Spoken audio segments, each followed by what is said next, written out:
দিন শিখায়, হাদিস শিখায়, মাসআলা মাসাইল শিখায়, এইভাবে সন্ধ্যা পর্যন্ত শিখায়। ইমাম আবু ইউসুফ রহমাতুল্লাহ আলাইহি বেতন দিয়া যে সারা দিনের মাইনে আছে টাকা দিয়া বিদায় করলেন। আবার এই কথা ইমাম আজম বলে দিয়েছে, আগামীকাল কিন্তু আসবা, অন্য কোথাও কাজের তালাশ করতে হবে না।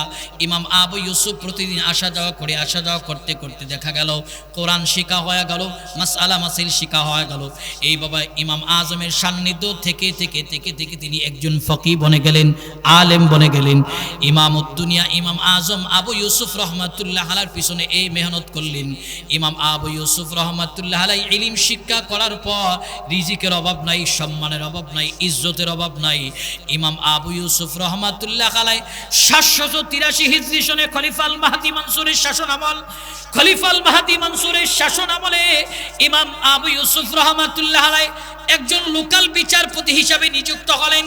খেয়াল করেন, একজন ইলিম বলার সম্মান খালি বাড়বে। ইলিম যাদের ভিতরে আছে, সিনার ভিতরে দিন আছে, এরা যত মুরব্বী হয় তাদের সম্মান বাড়ে, এরা যতই বয়স হয় কদর বাড়ে, ইজ্জত বাড়ে। রিজিকের অভাব নাই, সম্মানের অভাব নাই। ইমাম আবু ইউসুফ রহমাতুল্লাহ আলাইহি 783 হিজরি সনে খলিফা আল মাহদী মনসুরের শাসন আমলে লোকাল বিচারপতি নিযুক্ত হলেন।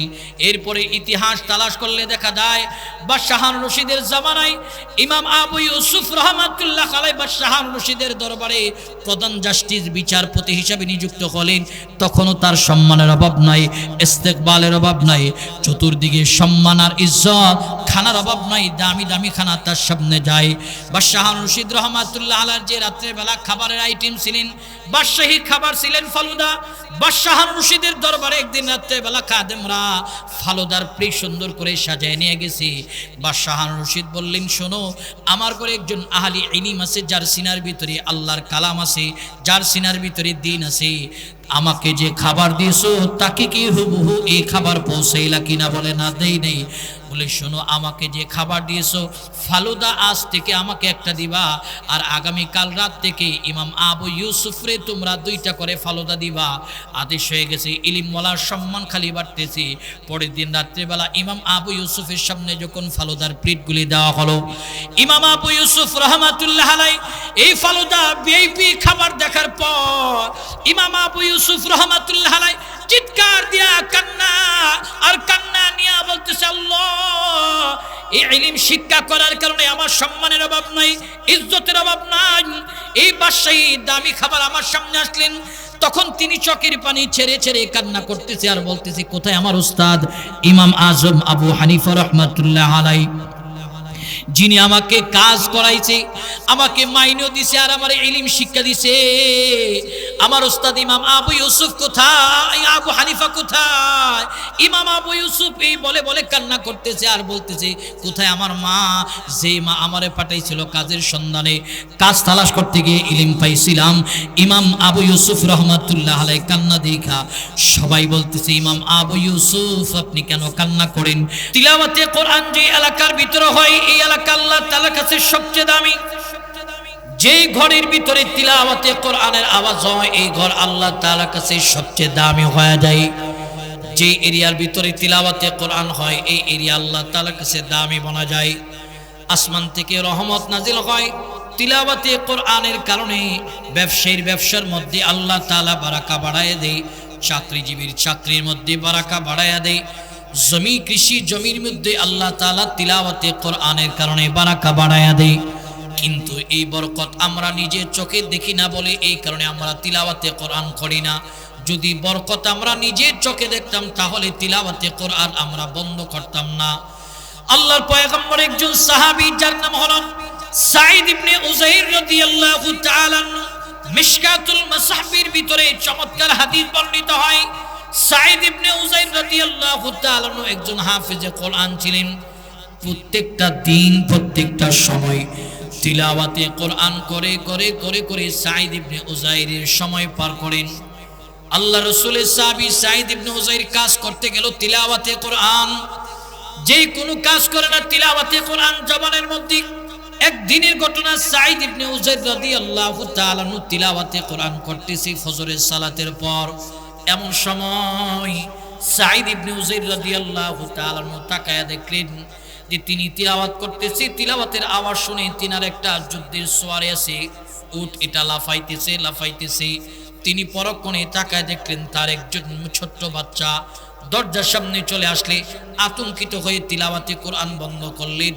তিলাওয়াতে কোরআন বন্ধ করে তার বাচ্চাকে ঘরের ভিতরে নিয়ে যায়। ঘরের ভিতরে নিয়ে যাওয়ার পর সাঈদ ইবনে উযাইর আবার যখন ঘরের দরজার সামনে দাঁড়ালো, যেই মাত্র দরজার সামনে দাঁড়ালেন আকাশের দিকে নজর পড়লেন। আকাশের দিকে নজর পড়ার পর সাঈদ ইবনে উযাইর রাদিয়াল্লাহু তাআলা তাকায় দেখলেন পুরা আকাশটা মেঘাচ্ছন্ন হয়া সাঈদ ইবনে উযাইরের বাড়ির দিকে নেমে আসতেছে। তিনি ভয় আর আতঙ্কিত নিয়া দৌড়ে আমার আপনার প্যারে হাবিব সাল্লাল্লাহু আলাইহি সাল্লামের কাছে গেলেন। যাওয়ার পর আতঙ্কিত হয়ে আল্লাহ রাসূলের সামনে দাঁড়ালো। আল্লাহ রাসূল বলেন, সাঈদ কেন তুমি আতঙ্কিত ভয় ভীতি নিয়ে কেন আমার সামনে দাঁড়ালেন? তোমার চেহারার মধ্যে পেরেশানি চাপ দেখা যায়। মুসলমান যুবক মুরব্বী পর্দার অন্তরালে আম্মা জানেরা, সাঈদ ইবনে উযাইর রাদিয়াল্লাহু তাআলা এই কথা বলার পর সাঈদ ইবনে উযাইর তখন আল্লাহ রাসূলকে বলতেছেন, নবী আমার এমন একটা অদ্ভুত ঘটনা দেখছি। বলে কি ঘটনা? বলে আমি তিলাওয়াতরত অবস্থায় ছিলাম, এমন সময় আমার যুদ্ধের সোয়ারি লাফাইতেছিল, আমার পরক্ষণে তাকায় দেখলাম আমার বাচ্চাটা দরজার সামনে চলে আসছে, তাকে ঘরের ভিতরে দিয়ে আসলাম। ঘরের ভিতরে দিয়ে ঈশা দরজার সামনে দাঁড়ালাম, আকাশের দিকে নজর করলাম, আকাশটা মেঘাচ্ছন্ন, কি যেন আমার বাড়ির দিকে নেমে আসতেছি। আমার অন্তরে ভয় আর আতঙ্ক নিয়ে আপনার সামনে আসলাম। আল্লাহর পয়গম্বর বলেন, সাঈদ তুমি কি করতেছিলা? বলে তিলাওয়াত করতেছিলাম। আল্লাহ রাসূল বলেন, কেন তিলাওয়াত বন্ধ করলা? তিলাওয়াত যদি বন্ধ না করতা তাহলে তোমার এলাকার সমস্ত মানুষ দেখতো তিলাওয়াতে কোরআনের বরকতে আল্লাহ পাক রব্বুল আলামিন আসমান থেকে রহমত আর বরকত সাকিনা নাজিল করতেছে। সুবহানাল্লাহ। তো তিলাওয়াতে কোরআনের বরকতে আসমান থেকে রহমত বরকত নাজিল হয়, আমরা তা দেখি না। এই যে আল-হেরা মাদ্রাসা, এই মাদ্রাসায় তিলাওয়াতে কোরআন হয়, এর কারণে আপনাদের এই এলাকার ভিতরে আল্লাহ তাআলা রহমত নাজিল হয়, বরকত নাজিল হয়। তিলাওয়াতে কোরআনের কারণে আল্লাহ তাআলা এই এলাকার গজব আযাব সব উঠায় নেয়, আসমানি গজব উঠায় নেয়, জমিনি গজব উঠায় নেয়। আল্লাহ তাআলা বলেন, কারণ সবচেয়ে দামি বস্তু হলো আমার কাছে কোরআন। প্রিয় ভাইয়ের আমার, কেমন দামি বস্তু? ইহ জগতের সবচেয়ে দামি দৌলত হলো আল্লাহ তাআলার কাছে আল কোরআন। শাফি রহমাতুল্লাহ আলাইহির জামানায় এক লোক বিবাহ করলেন, বিবাহ করার পর ছেলে মেয়ে হয় না। তো আল্লাহ তাআলার কাছে সব সময় দোয়া করে, মালিক আমাকে যদি তুমি ছেলে মেয়ে দাও, তাকে আমি ইহ জগতের সবচেয়ে দামি দৌলত হাদিয়া দেব, সবচেয়ে দামি দৌলত তাকে উপহার দেব। এই বলে তিনি দোয়া করেন। কিছুদিন পর তার একটা মেয়ে সন্তান হয়েছে। মেয়েটাকে লালন পালন করার পর বিবাহর বয়স হয়েছে, বিবাহ বন্ধনে আবদ্ধ করার জন্য কথা চূড়ান্ত হলেন। তো বিবাহ বন্ধনে আবদ্ধ হবেন, তবে তিনি টেনশন পড়ে গেলেন যে আমি যে আমার মেয়ে জন্মের আগে বলেছিলাম আমার ছেলে হোক মেয়ে হোক, তাকে ইহ জগতের সবচেয়ে দামি বস্তু হাদিয়া দেব। তো ইহ জগতের সবচেয়ে দামি বস্তু কি আমি তো জানি না। তখন ইমাম শাফি রহমাতুল্লাহি আলাইহির কাছে গেলেন, গিয়া বলেন, শাফি ইহ জগতের সবচেয়ে দামি দৌলত কি, সবচেয়ে দামি বস্তু কি? আমি আমার মেয়েটাকে হাদিয়া দিবার চাই, কারণ আমার মান্যত ছিল এটা। ইমাম শাফি রহমাতুল্লাহ আলাইহি বলেন, টেনশন করিও না, ইহ জগতের সবচেয়ে দামি দৌলত হলো আল কোরআন। তুমি তোমার মেয়ের বিবাহ বন্ধনে আবদ্ধ করার পর একজিল কোরআন তাকে হাদিয়া দেয়া দাও, এটাই হলো আল্লাহ তাআলার কাছে সবচেয়ে দামি বস্তু ইহ জগতের। জোরে বলুন আল্লাহু আকবার। দেখেন আজকে আমার কাছে এই কোরআনের মূল্য নেই। প্রত্যেকটা মানুষের, মুসলমানের ঘরের ভিতরে কোরআন আছে, কোরআনের উপরে 1 ইঞ্চি সমপরিমাণ ময়লা আবর্জনা জমে আছে, কোরআনের যত্ন নাই। আর আমার ঘরে টেলিভিশন শয়তানের বক্স, এটার খুব যত্ন আছে। দৈনন্দিন 7 বার 8 বার এটাকে পাকসাপ পরিশুদ্ধ পরিষ্কার করে রাখি, কিন্তু আল্লাহর কালামের কদর আমার কাছে নাই। পৃষ্ঠার কোরআনের যেরকম মূল্য আমাদের কাছে নাই, জীবন্ত কোরআন, যে জীবন্ত কোরআনগুলি মাদ্রাসায় পাওয়া যায়, এই কোরআনের সাথে আমাদের সম্পর্ক নাই। যার দরুন এত আযাব আর গজব আমাদেরকে চতুর্দিকে গ্রাস করতেছে, কারণ সবগুলি আমাদের হাতের কামাই। যহারাল ফাসাদু ফিল বাররি ওয়াল বাহরি বিমা কাসাবাত আইদিন নাস। জলে স্থলে যত পাপাচার করি আমরা, যত গুনাহ আযাব আর গজব আছে, সব আমাদের হাতের কামাই। প্রিয় ভাইয়ের আমার, কোরআনের সাথে আজকে আমাদের সম্পর্ক নেই। এই কোরআনকে যারা পরিত্যাগ করবে, কোরআনকে যারা ছেড়ে দিবে, এদের ধ্বংস অনিবার্য। যেই ঘরে কোরআন তিলাওয়াত নাই, এই ঘর থেকে রহমত আর বরকত সব দূরীভূত হয়ে যায়। যেই এলাকায় তিলাওয়াতে কোরআন নাই, এই এলাকার ভিতরে গজব নাযিল হয়। কোরআন যারা ছেড়ে দেয়, এরা ধ্বংসে নিমজ্জিত হয়। স্পেনের ইতিহাস তালাশ করলে দেখা যায়, স্পেনে খলিফা ওয়ালিদ বিন মালিকের শাসনামলে মুসলমানরা তারিক বিন জিয়াদের নেতৃত্বে রাজা রডারিকের 1 লক্ষ সৈন্যের মোকাবেলায় তারিক বিন জিয়াদ মাত্র 12,000 সৈন্য নিয়ে স্পেন বিজয় করেছিল। স্পেনের ইতিহাস ছিল সোনালী ইতিহাস। 800 বছর মুসলিমরা স্পেন শাসন করেছে। এরপরে ইতিহাস কি, মুসলমানরা যখন স্পেনের শাসন ক্ষমতায় বসার পর দুনিয়া লোভী হলো, কোরআন থেকে নিজেদেরকে দূরে সরাইতে আরম্ভ করলো, ইসলাম থেকে নিজেদেরকে দূরে সরাইতে আরম্ভ করলো। এরপরের ইতিহাস 800 বছরের পরে ইতিহাস হলো রানী ইসাবেলার শাসন আমলে 7 লক্ষ মুসলিমদেরকে একসাথে তালাবদ্ধ করে আগুনে পুড়িয়ে হত্যা করা হলো। স্পেনের শাসন ক্ষমতা, রাষ্ট্র ক্ষমতা মুসলিম হারিয়েছে। একমাত্র কারণ ছিল এরা কোরআন ছেড়ে দিয়েছিল, ইসলাম থেকে দূরে সরে গিয়েছিল। আমরা আজকে যেন স্পেনের প্রতি হাঁটতেছি। আজকে আমাদের কাছে কোরআনের মহব্বত নাই, ইসলামের মহব্বত নাই, পৃষ্ঠার কোরআনের মহব্বত নাই, জীবন্ত কোরআনের মহব্বত নাই। মহব্বত না থাকার কারণে এত আযাব আর গজব। এই কারণে আল্লাহর কালামের সঙ্গে আমাদের সম্পর্ক লাগবে। কালামের সঙ্গে যাদের সম্পর্ক, এরা পৃথিবীর সবচেয়ে দামি মানুষ।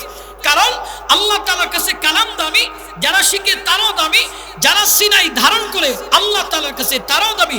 কেমন দামি? বলে কোরআনের সাথে যাদের সম্পর্ক, এদেরকে আল্লাহ তাআলা বলবেন কিয়ামতের ময়দানে। রাসূল বলে ইকালু লি সাহিবিল কুরআন ইকরা ওয়াত্তাকি ওয়ারাত্তিল কামা কুনতা তুরাত্তিলু ফিদ দুনিয়া ফাইন্না মানজিলাকা ইনদা আখির আয়াতিন তাকরাউহা। আল্লাহ তাআলা যারা সিনার মধ্যে কোরআন আছে এদেরকে বলবে তোমরা পড়তে থাকো তারতিলে শহীদ। দুনিয়াতে যেভাবে তোমরা পড়েছিলে পড়ো আর উঠতে থাকো, পড়ো আর উঠতে থাকো। যেখানে তোমার পড়া শেষ ওখানে তোমার মাকাম হবে। তো কোরআনওয়ালা পড়বে 6666 আয়াত তিলাওয়াত করবে, ওখানে তার মাকাম হবে। বলবে আল্লাহ এত বড় কামরায় কাকে নিয়ে থাকবো, এত বড় বিল্ডিং এ কামরাগুলিতে কাকে নিয়ে থাকবো, আমি একা মানুষ। তখন আল্লাহ তাআলা বলবে দেখো দুনিয়াতে তোমাদের জীবন্ত কোরআনের সাথে কাদের সম্পর্ক ছিল, এদেরকে খুঁজে খুঁজে আজকে বের করে এক একটা কামরার মালিক বানায়া দাও। এই আলহেরা মাদ্রাসার জীবন্ত কোরআনের সাথে আমাদের যাদের সম্পর্ক থাকবে, সম্পর্ক বিভিন্ন ভাবে করা যায়। এই যে উঠা বসা এটাই যে সম্পর্ক বিষয়টা এমন নয়। দান সাদকা মহব্বত ভালোবাসার দ্বারা, এই যে মুখতার হোসেন রায়পুরি সাহেবের মহব্বত আর ভালোবাসার দ্বারা কোরআনের সাথে আমার সম্পর্ক হলো, মাদ্রাসার সাথে সম্পর্ক হলো, দ্বীনের কাজে সহযোগিতা করলাম, সম্পর্ক হলো। এই সম্পর্কের বদলতে আল্লাহর জান্নাত পর্যন্ত সেদিন আল্লাহ আমাকে পৌঁছাই দিবে। জোরে বলুন সুবহানাল্লাহ। এই কারণেই সম্পর্ক হবে কালামের সঙ্গে। আমরা অনেক সময় বলি ছেলেরে মাদ্রাসায় পড়ামু, মেয়েরে মাদ্রাসায় দিমু, মাদ্রাসায় পড়ায় কি লাভ? দিন আমাদেরকে শিখাতে হবে। বর্তমানে আমরা অনেক সময় অনেক মানুষ সমালোচনা করে যে এত এত মাদ্রাসার কি দরকার। এই সময় বিশ্লেষণ করলে দেখা যাবে প্রত্যেকটা মুসলমানের ঘর এক একটা দ্বীনি মাদ্রাসা হওয়ার দরকার। আমাদের ছেলেদেরকে যেভাবে শিক্ষা দেওয়ার দরকার, আমাদের মেয়েদেরকেও দ্বীনি শিক্ষা দেওয়ার দরকার।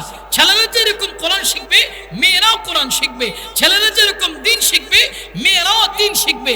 প্রিয় ভাইয়ের আমার, দ্বীন যারা শিখে তারা আল্লাহর নির্বাচিত মানুষ। আল্লাহ তাআলা এদেরকে বিভিন্ন গোত্র থেকে দ্বীন শিক্ষা দেওয়ার জন্য আল্লাহ তাআলা রব্বুল আলামিন মাদ্রাসায় নিয়ে আসে দ্বীনি ইলম শিক্ষা দেওয়ার জন্য। কোরআনের সাথে এদের সম্পর্ক হয়, এরা দামি মানুষ। আমরা অনেক সময় বলি যে মাদ্রাসায় পড়াইলে হাফেজ আলেম হইলে সে নিজে খাইব কি, আমারে খাওয়াইব কি? রিজিকের পেরেশানি আপনি আমি করার দরকার নাই। আপনি মাদ্রাসায় ছেলে মেয়ে পড়াইবেন, রিজিকের ফয়সালা আল্লাহ করেন। আল্লাহ তাআলা বলেন ওয়ামা মিন দাব্বাতিন ফিল আরদি ইল্লা আলাল্লাহি রিজকুহা। ভূপৃষ্ঠে বিচরণকারী যত প্রাণী আছে সকলের রিজিকের দায়িত্ব আল্লাহ তাআলা নিছে। অতএব দ্বীনি ইলম মাদ্রাসায় পড়ানো ছেলে মেয়েকে দেওয়া, আমরা মনে করি যে সে নিজে খাইব কি, আমারে খাওয়াইব কি, চাকরি করলে কয় টাকায় বেতন পাবো, এটা আমাদের আকীদা বিশ্বাস না। আল্লাহ তাআলা একজন মানুষকে পৃথিবীতে পাঠানোর 50,000 বছর আগে আসমানে তার রিজিকের বরাদ্দ করেছে। জোরে বলুন সুবহানাল্লাহ। রিজিক নিয়ে টেনশনের দরকার নাই। খেয়াল করেন, ইলম দ্বীন সন্তানদেরকে শেখাতে হবে। ছেলে হোক মেয়ে হোক তাকে দ্বীন শেখাতে হবে, তাকে কোরআন শেখাতে হবে। সর্বপ্রথম ফাউন্ডেশন কোরআনের ফাউন্ডেশন দিতে হবে। আজকে তো আমরা আমার সন্তানকে সকালবেলা ঘুম থেকে উঠায়া কিন্ডারগার্টেনে পাঠাই, ব্রাকে পাঠাই, মিশনে পাঠাই। আজকে আমার সন্তানকে সকালবেলা ঘুম থেকে উঠায়া মক্তবে পাঠাই না, সুবহি মক্তবে পাঠাই না, মেয়েটাকে মক্তবে পাঠাই না। আগে তো আমরা মক্তব পড়েছি 2 বেলা, এখন তো 1 বেলাও নাই। 1 বেলা মসজিদের ইমাম ডাকতে হয়, বাচ্চাদেরকে মাদ্রাসা স্কুল মক্তবে পাঠান, মক্তবে পাঠান। কোরআন শিক্ষা দেওয়ার জন্য পাঠান, ডাকার পরও বক্তব্যে যাই না, গেলেও বাহানার শেষ নাই। হুজুর আমার মা কইছে ক্রসিংয়ে যেতে হবে, আমার মা বাবাই বলে দিছে আমার স্কুলে যেতে হবে, আমাকে ছুটি দিতে হবে, এই বাহানা না। সর্বপ্রথম একজন মুসলমানের সন্তানকে ধর্মীয় শিক্ষায় শিক্ষিত করতে হবে, তার ফাউন্ডেশন হবে কোরআনের ফাউন্ডেশন। কারণ খালি পেটে যখন আমরা একটা পেঁয়াজ চিবিয়ে খাই, সারাদিন পোলাও কিংবা বিরিয়ানি খাইলে দিনের শেষবেলা ঢেকুর আসবে পেঁয়াজের। ঠিক একটা সন্তানকে আপনি জাগতিক শিক্ষায় শিক্ষিত করবেন, তবে সর্বপ্রথম ফাউন্ডেশন কোরআনের ফাউন্ডেশন দেওয়া চাই। এই কারণে দেবেন, সে যখন স্কুল কলেজ ইউনিভার্সিটিতে যাবে সে কোনোদিন নাস্তিক্যবাদ লালন করবে না। কারণ দিনের শেষবেলা যে ঢেকুর আসবে যে আমার মা বাবা আমাকে সর্বপ্রথম কোরআন শিক্ষা দিয়েছে, মাদ্রাসায় পড়াইছে, সবাহি মক্তবে পড়াইছে, অন্তত নিজের ছেলে মেয়েকে এই আলহেরা মাদ্রাসায় দিয়া কোরআনের উপরে তার ফাউন্ডেশন গড়েন। এই কারণেই করবেন, কারণ কোরআনের উপরে ফাউন্ডেশন এই কারণেই দিবেন ভবিষ্যতে যেন সে নাস্তিক্যবাদ লালন না করে। আজকে তো আমাদের মুসলমানের সন্তান নাস্তিকবাদ লালন করে, আমাদের আকীদা বিশ্বাস হয়ে গেল যে সে নিজে খাইব কি আমারে খাওয়াইব কি। না, যারা মাদ্রাসায় পড়ে দিন শিখে এদের রিজিকের অভাব নাই, সম্মানের অভাব নাই। ইমাম আবু ইউসুফ রহমাতুল্লাহ আলাইহি তিনি গরিব ঘরের একজন সন্তান, তিনার বাবা দুনিয়াতে ছিলেন না, তার মা অন্যের বাড়িতে কাজ করে করে ইমাম আবু ইউসুফকে লালন পালন করতেন। তো ইমাম আবু ইউসুফ রহমাতুল্লাহ আলাইহির মা অসুস্থ হয়ে গেছে। ইমাম আবু ইউসুফকে বলতেছি, ইউসুফ আমি তো অসুস্থ হয়ে গেলাম, অন্যের বাড়িতে কাজ করি, তোমাকে আমি লালন পালন করি, এখন বাপ তুমি একটু কাজের সন্ধানে বের হও, আমি অসুস্থ হয়ে গেছি, তোমারে খাওয়াইব কি, ঘরে তো খাবারের ব্যবস্থা করতে হবে। ছোট্ট মানুষ ইমাম আবু ইউসুফ রহমাতুল্লাহ আলাইহি বাজারে গেছে কাজ করার জন্য, খেয়াল করে। তো ইমাম আবু ইউসুফ যেখানে কাজের লোক নেই এখানে গিয়া বসলেন। ইমাম আবু ইউসুফ রহমাতুল্লাহ আলাইহি যে জায়গায় মানুষ কাজের জন্য বসে, কাজ সন্ধানের জন্য বসে, ইমাম আবু ইউসুফ রহমাতুল্লাহ আলাইহি এই জায়গায় গিয়া বসতে। আর এই বাজারের রাস্তা দিয়া ইমাম আজম ইমামুদ্দুনিয়া আজম আবু হানিফা রহমাতুল্লাহ আলাইহি রওনা হলে ইমাম আজম আবু ইউসুফের চেহারার দিকে তাকায় মায়া লাগলেন। ছোট্ট একটা মানুষ যে জায়গায় বসা, এই জায়গায় তো মানুষ কাজের জন্য বসে, এই ছোট্ট মানুষ এই জায়গায় বসা কেন? ইমাম আজম আবু হানিফা রহমাতুল্লাহ আলাইহি গিয়া জিজ্ঞেস করলেন, কি তোমার নাম? আমার নাম আবু ইউসুফ। এখানে বসা কেন? বলে আমার মা পাঠাইছে কাজের সন্ধানে, তুমি ছোট মানুষ তোমারে কাজ দিবে কে? বলে কাজ আমার দরকার। ইমাম আজম আবু হানিফা রহমাতুল্লাহ আলাইহি বলে, তোমাকে আমি একটা কাজ দিতে পারি, বিনিময় তুমি কাজ করলে যে মাইনে পাইতা এই মাইনেটা তোমাকে আমি দেব, তবে আমার কাজের সময়সীমা হলো সকাল থেকে বিকাল পর্যন্ত তুমি আমার কাছে বসে থাকবা, তুমি আমার সঙ্গে চলো, আমি তোমারে কাজ দেব, কাজের বদলতে তোমাকে আমি মাইনে দেব। ইমাম আবু ইউসুফ রহমাতুল্লাহ আলাইহি আজম আবু হানিফা রহমাতুল্লাহ আলাইহির সঙ্গে রওনা হয়েছে।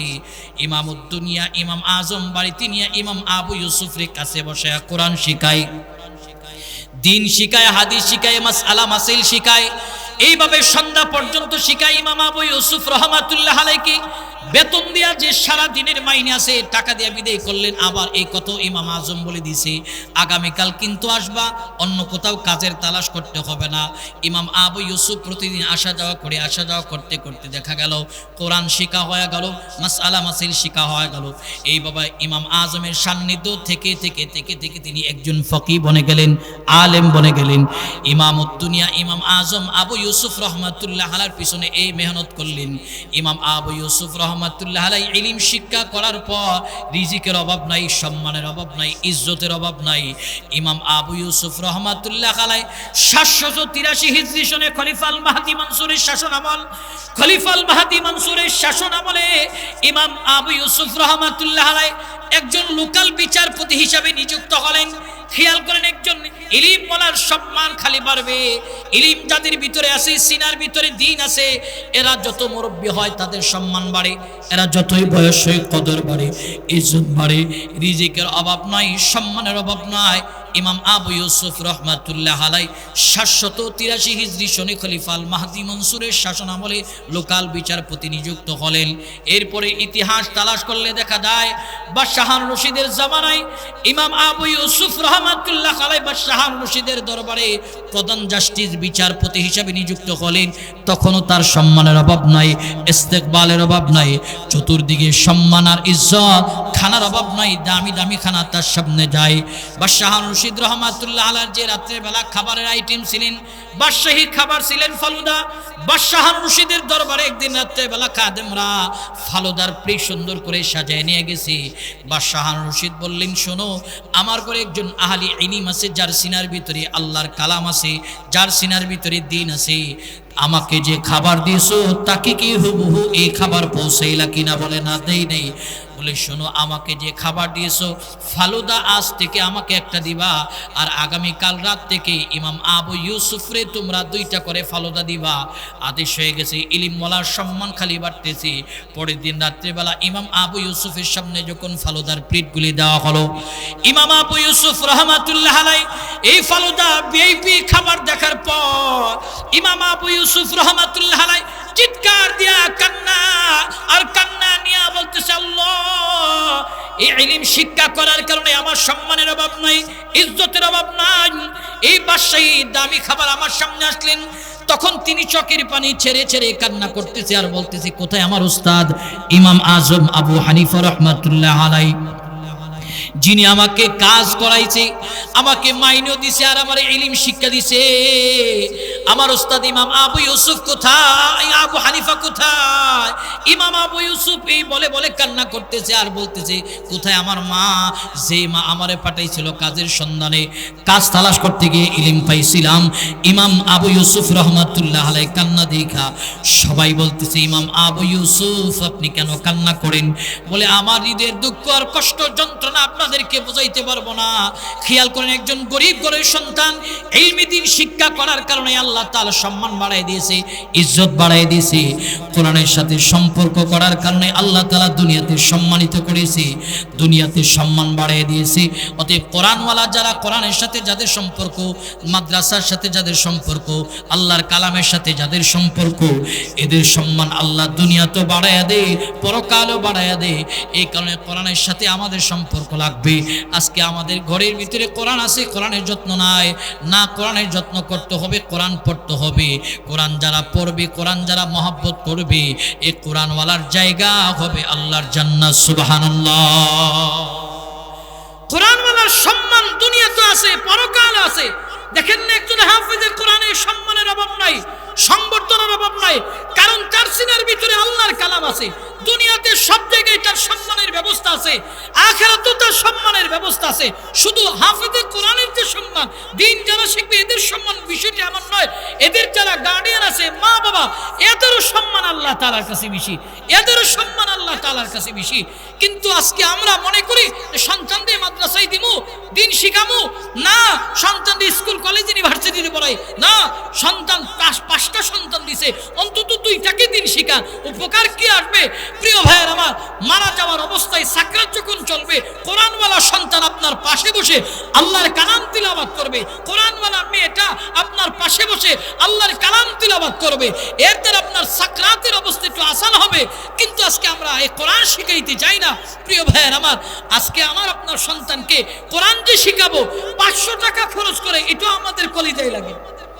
আজকে আমার সন্তানকে গান শেখানোর জন্য একজন মাস্টার রাখা হয় 5,000 টাকা দিয়া, ঢোল তবলা শিখাবে 2,000 টাকা দিয়া, নৃত্য শিখাবে 3,000 টাকা দিয়া।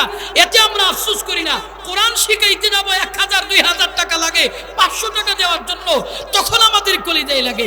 এই হলো আমাদের অবস্থা। এই কারণেই তো বলি, কোরআনের মহব্বত নাই, দুনিয়াবি আসবাবপত্র, দুনিয়ার মহব্বত আমাদের হৃদয়ের ভিতরে আছে। যে কোরআন আমার সঙ্গে হবে, যে কোরআন আমাকে গাইডলাইন করে আল্লাহর জান্নাত পর্যন্ত নিয়ে যাবে, আমাদের ছেলে মেয়েদেরকে এই কোরআন শিখাইতে পারি।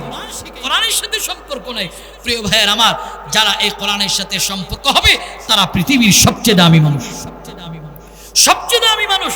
দেখেন না, যারা কোরআনের সাথে সম্পর্ক, এদের সম্মান কত, ইজ্জত কত, দুনিয়া তো সম্মান, পরকালে সম্মান। এই কোরআনওয়ালার কারণে, দিন শিক্ষা করার কারণে আমার ছেলে যে এরকম দিন শিখবে, দিনের উপরে থাকবে, আমার মেয়ে দিন শিখবে, দিনের উপরে থাকবে।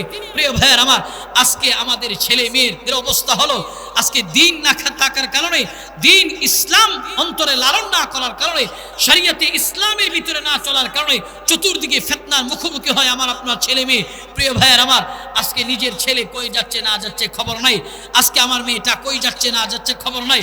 ছেলে যে উঠা বসা করতেছে তার সঙ্গ ভালো কিনা, মেয়ে যে উঠা বসা করতেছে বেপরোয়া চলাফেরা করে তাদের সঙ্গ ভালো কিনা, এটা আমরা দেখি না। আজকে না দেখার কারণে সন্তান ইয়াবা আসক্ত হয়, মদ গাঁজা ফেন্সিডিল আসক্ত হয়, মেয়েটা জেনা বেবিচারে লিপ্ত হয়ে যায়। আজকে দিন না থাকার কারণে আজকে আমাদের আযাব আর গজব আসে, মুসিবত আসে। প্রত্যেকটা ছেলে মেয়েকে দিনই পরিবেশে বড় করতে হবে, কারণ এটা মা বাবার দায়িত্ব। যদি দায়িত্ব পালন না করা হয়, আল্লাহর পার্লামেন্টে 4 জন দায়িত্বশীলের বিরুদ্ধে মামলা হবে। 1 নম্বর আল্লাহ আদালতে বাবার বিরুদ্ধে সর্বপ্রথম মামলা হবে। বলে আল্লাহ, আমি আমার বাবার বিরুদ্ধে মামলা করলাম, বাবার অধীনস্থ ছিলাম, তিনি আমাকে দিন শিখাই নাই, দিনের পরিবেশে নিয়ে যাই নাই, নামাজের বয়স হয়েছিল, নামাজের কথা বলে নাই, আমি আমার বাবার বিরুদ্ধে মামলা করলাম, তো মামলা এফআইআর হবে। 2 নম্বর মামলা হবে আপন ভাইয়ের বিরুদ্ধে। বলবে আল্লাহ, বাবার অধীনস্থতার পর আমি আমার ভাইয়ের অধীনস্থ ছিলাম, ভাই আমাকে কোনোদিন নামাজের কথা বলে নাই, পর্দার কথা বলে নাই, বেপরদা হয়ে ঘুরেছি, আল্লাহ ভাইয়ের বিরুদ্ধে মামলা করলাম, মামলা এফআইআর হবে। 3 নম্বর মামলা হবে আপন স্বামীর বিরুদ্ধে। বলবে আল্লাহ, স্বামীর অধীনস্থ ছিলাম, স্বামী আমাকে কোনোদিন পর্দার কথা বলে নাই, বেপরোয়া হয়ে ঘুরছি, কোনোদিন নামাজের কথা বলে নাই, আল্লাহ মামলা এফআইআর হবে। 4 নম্বর মামলা হবে আপন নিজ সন্তানের বিরুদ্ধে। খেয়াল করেন, এই 4 জন দায়িত্বশীলের বিরুদ্ধে সেদিন কিয়ামতের ময়দানে আমাদের নারীরা মামলা করবে। সেদিন বুঝে আসবে আমরা যদি দায়িত্ব পালন না করি। দেখেন, আজকে আমার ছেলে মেয়েকে দ্বীন ইসলামের পথে চালাইতে পারতেছি না, পর্দার ভিতরে চালাইতে পারতেছি না। পর্দা আমাদের সমাজে না থাকার কারণে, দ্বীন আমাদের সমাজে না থাকার কারণে, পর্দা না থাকার কারণে আমাদের মেয়েরা ধর্ষণের শিকার হয়। ধর্ষণের সংখ্যা আমাদের সমাজে এই কারণে বাড়লেন, কারণ আজকে 5 বছরের একটা শিশু থেকে নিয়ে 80 বছরের নারী পর্যন্ত ধর্ষণের শিকার হয়। 1 নম্বর কারণ হলো পর্দা আমাদের কাছে না থাকার কারণে। এই আল হেরা মাদ্রাসায় যারা আসে, এরা পর্দার ভিতরে প্যাকেজিং হয়ে আসে, পর্দার বিধান মেনেই তাদের জীবন পরিচালনা করে। এই কারণে আমাদের ছেলে মেয়েদেরকে দিন শিখাতে হবে। ময়দানে মাহশারে এরা আমাদের বিরুদ্ধে মামলা করবে। মামলা থেকে বাঁচার জন্য আমাদের ছেলে মেয়েদেরকে দ্বীনের প্রতি আসক্ত করতে হবে। আল হেরা মাদ্রাসায় ধরে ধরে নিয়ে আসতে হবে। প্রিয় ভাইয়ের আমার, এই মাদ্রাসায় কোরআনের তালিম হয়। ঠিক রমাদানের শুরু থেকে, প্রথম রমজান থেকে এখানে কোরআনের তালিমের ব্যবস্থা আছে।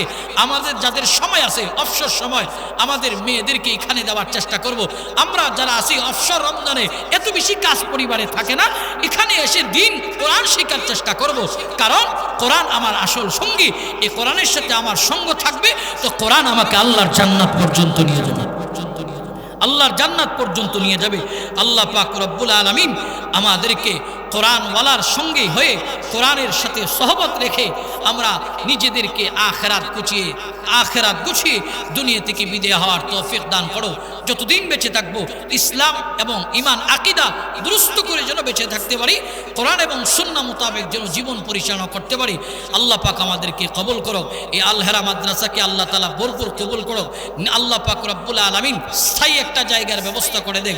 মুখতার হোসেন রায়পুরী সাহেব সহ আল্লাহ পাক এই সংশ্লিষ্ট যারা এই মাদ্রাসার সাথে সম্পর্ক, বিভিন্নভাবে দান খৈরাতের মাধ্যমে, মহব্বত ভালোবাসার মাধ্যমে আল্লাহ পাক রব্বুল আলামিন সকলকে নেক হায়াতে তৈয়্যিবা, দুনিয়াবি জাযা আখিরাতবি জাযার খায়ের আল্লাহ পাক রব্বুল আলামিন দান করুক। এই মজমাকে আল্লাহ তাআলা ভরপুর কবুল করুক। উম্মতের অনেক যোগ্য বুজুর্গ উলামায়ে কেরাম আলোচনা করবে। আমি অগোছানো কথা, এলোমেলো কথা, সব কথা লিল্লাহি, আল্লাহর জন্য বলেছি। আল্লাহ পাক আমাদেরকে সহিহ কথাগুলো আমল করার তৌফিক দান করুক। আমিন। ওয়া আখিরি দাওয়ানা আলহামদুলিল্লাহি রাব্বিল আলামিন।